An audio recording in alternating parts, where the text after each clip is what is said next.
Hello everyone, welcome to nursing fame.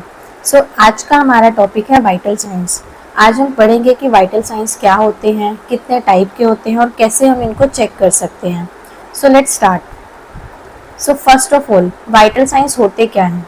Vital science are group of 4 to 6 most crucial medical science that indicate the status of the body's vital functions. Vital science हमारे 4 to 6 ऐसे medical science होते हैं जो हमें हमारी body की vital functioning के बारे में इंडिकेट करते हैं। वाइटल साइंस के अंदर हम कुछ चीज़ें चेक करते हैं, जैसे कि हमारा बॉडी टेम्परेचर हो गया, हमारा बीपी, हमारा पल्स रेट, हमारा ब्रीदिंग रेट, ठीक है, जिससे हमें पता लगता है कि हमारी बॉडी जो है किस तरह से फंक्शन कर रही है। Vital science measures the basic function of body. Vital science से हमें हमारी बॉडी के बेसिक फंक्शनिंग का पता चलता है। Vital science are useful in detecting and monitoring medical problems. Vital science हमें हेल्प करता है ये डिटेक्ट करने में कि आपको किसी तरह की कोई मेडिकल प्रॉब्लम तो नहीं है। इट मीन्स जब भी आपके बॉडी के अंदर किसी भी तरह की कोई प्रॉब्लम होगी तो सबसे पहले वो आपके वाइटल साइंस को अफेक्ट करेगी। And if you are completely healthy, then your vital signs will be normal. Next, the 4 main vital science include the following. हमारे पास 4 मेन वाइटल साइंस होते हैं जो हैं बॉडी टेम्परेचर, पल्स रेट, हमारा respiration rate and हमारा blood pressure. इसके अलावा हमारे 2 और साइंस होते हैं जिसको हम वाइटल साइंस के अंदर काउंट करते हैं, बट नॉट ऑलवेज। ये होता है हमारे oxygen saturation and pain. Oxygen saturation का मतलब होता है कि हमारे ब्लड के अंदर ऑक्सीजन का लेवल कितना है। तो जो हमारा ऑक्सीजन सेचुरेशन का नॉर्मल लेवल होता है वो हमारा 95 to 100% होना चाहिए। अगर 95 से कम आपकी SpO2 आ रही है, इट मीन्स आपके ब्लड के अंदर ऑक्सीजन का लेवल कम हो रहा है एंड आपको O2 सपोर्ट की नीड है। नेक्स्ट हमारा वाइटल साइन आता है पेन। पेन को भी हम आजकल वाइटल साइंस के अंदर काउंट करने लगे हैं। अगर किसी पर्सन के किसी भी बॉडी पार्ट में अगर उसे पेन फील हो रहा है, इट मीन्स कोई ना कोई मेडिकल प्रॉब्लम है जिसकी वजह से ऐसा हो रहा है। तो ये हमारे मेन जो है वाइटल साइंस है। 4 हमारे मेन होते हैं and other 2 are secondary, oxygen saturation and the pain. Next हम अब बात करेंगे कि हमारा बॉडी टेम्परेचर क्या होता है। What is body temperature? Body temperature is the measurement of heat generated by the body. Body temperature का मतलब है कि आपकी बॉडी कितने अमाउंट में हीट जनरेट कर रही है। It is measured in Fahrenheit और सेल्सियस। इसको हम 2 तरीके से मेज़र करते हैं, एक तो फ़ारेनहाइट के अंदर एंड एक हमारा सेल्सियस के अंदर। तो जो एक नॉर्मल लेवल होता है किसी भी पर्सन की बॉडी का हीट जनरेट करने का, वो होता है 97.8 degree Fahrenheit to 98.6 degree Fahrenheit. और अगर हम सेल्सियस की बात करें तो 36.5 degree Celsius to 37.3 degree Celsius. ये हमारा एक नॉर्मल बॉडी टेम्परेचर होता है अडल्ट्स का। नेक्स्ट हमारा यहाँ पे एक जो है थर्मामीटर का हमें डायग्राम दिखा रखा है। तो देखो, अगर किसी पर्सन का temperature 97 degree Fahrenheit to 99 degree Fahrenheit है तो it will be considered normal. अगर इससे कम आपका बॉडी टेम्परेचर जा रहा है तो it means you are having hypothermia. Hypothermia is a condition in which your body temperature falls below the normal level. And अगर 99 डिग्री फ़ारेनहाइट से ज़्यादा आपका बॉडी टेम्परेचर है then you are having hyperthermia, जिसको हम फीवर भी बोलते हैं। ये हमारा बॉडी टेम्परेचर के बारे में था। Next, the normal body temperature of a person varies depending on gender, recent activity, fluid and food consumption, time of the day, and in women the stage of menstrual cycle. अब आपका body temperature का क्या level आ रहा है ये depend करता है कि जो पर्सन है उसका जेंडर क्या है, वो मेल है या फीमेल है, ठीक है। नेक्स्ट, उसने रिसेंट एक्टिविटी क्या परफॉर्म की है। अगर वो बहुत ज़्यादा धूप के अंदर अभी एक्सरसाइज करके आया है, वॉकिंग के बाद आया है, तो बॉडी टेम्परेचर थोड़ा हमें राइज मिल सकता है। उसने क्या फूड या फिर फ्लूइड कंज्यूम किया है before checking the body temperature, या फिर टाइम ऑफ द डे क्या है। अगर आप इवनिंग के अंदर या फिर अर्ली मॉर्निंग आप चेक करोगे तो आपको बॉडी टेम्परेचर थोड़ा लो मिलेगा। अगर आप मिड ऑफ द डे में चेक करेंगे तो बॉडी टेम्परेचर आपको एलिवेट मिलेगा। एंड इन वुमेन ये इस चीज़ पर भी डिपेंड करता है कि मेंस्ट्रुअल साइकिल का कौन सा अभी डे चल रहा है। Next, a person's body temperature can be taken in any of the following veg. हम बॉडी टेम्परेचर को किसी भी तरीके से चेक कर सकते हैं। हमारे पास बहुत सारे वेज होते हैं, जैसे कि फर्स्ट वन इज़ ओरली। आप बाय माउथ जो है टेम्परेचर चेक कर सकते हो किसी भी पर्सन का। नेक्स्ट, रेक्टली, आप रेक्टम रूट के थ्रू भी बॉडी टेम्परेचर चेक कर सकते हो। नेक्स्ट इज़ एक्सिलरी, आप आर्मपिट से भी जो है बॉडी टेम्परेचर चेक कर सकते हैं। Next one is by year, जो हमारे टिम्पैनिक मेम्ब्रेन होते हैं। हमारा एक डिफरेंट टाइप का जो है थर्मोमीटर होता है जो टिम्पैनिक मेम्ब्रेन के लिए स्पेशली बनाया गया है। आप ईयर पे लगा के भी उसको बॉडी टेम्परेचर चेक कर सकते हैं। And last one is by skin, आप स्किन सरफेस से भी डायरेक्टली बॉडी टेम्परेचर को चेक कर सकते हैं। तो ये हमारे कुछ रूट्स थे बॉडी टेम्परेचर को चेक करने के लिए। बॉडी टेम्परेचर में भी अबनॉर्मल ड्यू टू फीवर और हाइपोथर्मिया। हमारा अबनॉर्मल बॉडी टेम्परेचर दो तरह से हो सकता है, या तो वो नॉर्मल से कम हो जाएगा या फिर वो नॉर्मल से बढ़ जाएगा। अगर आपका बॉडी टेम्परेचर नॉर्मल लेवल से इंक्रीज है, इसका मतलब आपको हाइपरथर्मिया हुआ है, जिसे हम फीवर भी बोलते हैं। एंड अगर आपका बॉडी टेम्परेचर नॉर्मल लेवल से डाउन है, it means you are having hypothermia. A fever is indicated when the body temperature rises about 1 degree or more over the normal temperature of 98.6 degree Fahrenheit. Same चीज़ उन्होंने बताई है कि अगर आपका normal level जो हमारा 98.6 डिग्री फ़ारेनहाइट होता है एवरेज, अगर इससे 1 डिग्री भी ऊपर है, इट मीन्स हम उसको फीवर कंसीडर करते हैं। तो हमने बॉडी टेम्परेचर के बारे में पढ़ा और बॉडी टेम्परेचर की एबनॉर्मेलिटीज़ के बारे में पढ़ा। नेक्स्ट हमारा टॉपिक है what is pulse rate.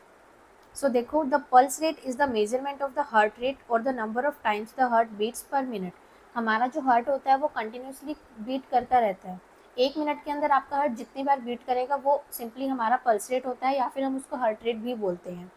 Taking a pulse also indicate the following. अब जब आप किसी भी पर्सन की पल्स चेक करते हो तो साथ ही में आप दो चीज़ों का और ध्यान रखेंगे, हार्ट की रिदम और पल्स की स्ट्रेंथ क्या है। हार्ट रिदम का मतलब है हमारा जो हार्ट है, देखिए वो कॉन्ट्रैक्ट करता है, रिलैक्स करता है, कॉन्ट्रैक्ट करता है, रिलैक्स करता है, और उसका जो है एक प्रॉपर साइनस रिदम होना चाहिए, एक नॉर्मल रिदम में होना चाहिए। कुछ पर्सनस के अंदर क्या होता है, हमारी पल्स रेट अब नॉर्मल हमें सुनाई देती है, 2 बार कॉन्ट्रैक्शन सुनाई देगी, नेक्स्ट टाइम हो सकता है कि नेक्स्ट बीट आपको गायब मिले। तो पल्स रेट चेक करते टाइम आपको जो है हार्ट रिदम का भी ध्यान रखना है कि वो एकदम रेगुलर होनी चाहिए। And strength of the pulse, pulse जो है हमारी उसकी जो स्ट्रेंथ होनी चाहिए वो अच्छी होनी।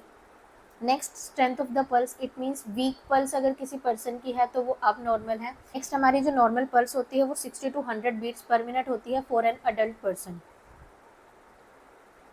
द पल्स रेट में fluctuate and increase with exercise. अब किसी पर्सन की जो हार्ट रेट होता है या फिर जो पल्स रेट होता है वो एक्सरसाइज के बाद एलिवेट हो सकता है, या फिर किसी बीमारी में भी एलिवेट हो सकता है। And if the person is having any trauma और इंजरी, उस कंडीशन में भी हमारा जो पल्स रेट है वो इंक्रीज हो सकता है। एंड अगर हम कंपेयर करें तो जो फीमेल्स का पल्स रेट है वो ऑलवेज मेन से हमें हाई देखने को मिलेगा। हमने यहाँ पे एक एनिमेशन यूज़ किया है, इसके अंदर हार्ट दिखाया गया है कि हमारा हार्ट कंटिन्यूसली कॉन्ट्रैक्ट करता है एंड रिलैक्स करता है, and one contraction and one relaxation makes the one beat. So ये हमारा कुछ पल्स रेट के बारे में था। नेक्स्ट हमारा आता है व्हाट इज़ रेस्पिरेशन रेट।